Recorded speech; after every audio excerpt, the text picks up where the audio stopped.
Azam Khan jail से बाहर आ चुके हैं और अपने तंज वाली भाषा में फिर सियासत शुरू कर दी है। आजम ने एक चैनल को दिए इंटरव्यू में कहा कि अपने ही वतन में लोग डरे हुए हैं। आजम ये कहना चाह रहे हैं कि मुसलमान यूपी में डरा हुआ है। क्या ये एक सोची समझी सियासी चाल है और ये चाल किसे ज्यादा फायदा पहुंचाएगी, योगी आदित्यनाथ बीजेपी को या समाजवादी पार्टी और अखिलेश यादव को? वैसे भी आजम की हर बात के पीछे कई बातें छिपी होती हैं, ऐसा हमेशा से माना जाता रहा है।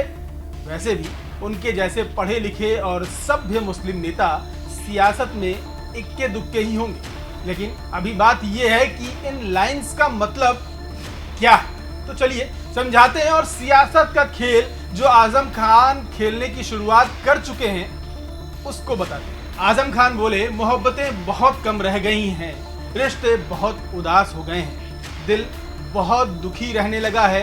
लोकतंत्र में हर शख्स को मुस्कुराना चाहिए, लेकिन लोग खौफजदा हैं, लोग डरे हुए हैं, अपने ही वतन में बेइज्जत महसूस कर रहे हैं। कुछ ऐसा हो जाए कि चमन में बहारें फिर वापस आ जाएं, खुशियां फिर लौट आएं और परिंदे फिर चहचहाने लगें। बयान बड़ा है, इसका विश्लेषण करेंगे तो कुछ तर्क आपके सामने आएंगे। पहला तर्क ये कि आजम ने जेल से चिट्ठी लिखी थी जिसमें इंडिया गठबंधन पर मुसलमानों की आवाज ठीक से ना उठाने का आरोप लगाया था।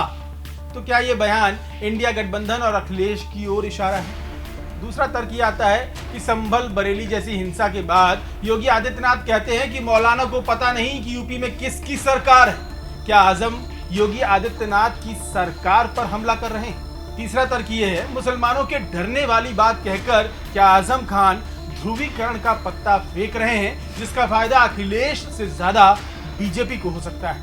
क्योंकि अगर मुस्लिम एक तरफ हुए तो हिंदू भी तो एक तरफ होंगे, जैसे 2014 में हुए थे, और तब 80 और 20 की लड़ाई में पलड़ा बीजेपी का ज्यादा भारी हो सकता है।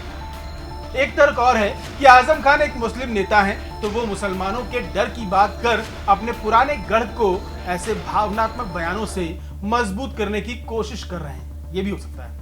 तर्क और भी हैं, लेकिन आजम ने अपने एक छोटे से बयान से यह जरूर बता दिया है कि पश्चिमी उत्तर प्रदेश और प्रदेश की 143 मुस्लिम बहुल वाली सीटों पर वो इस बार मजबूती से खड़े नजर आएंगे।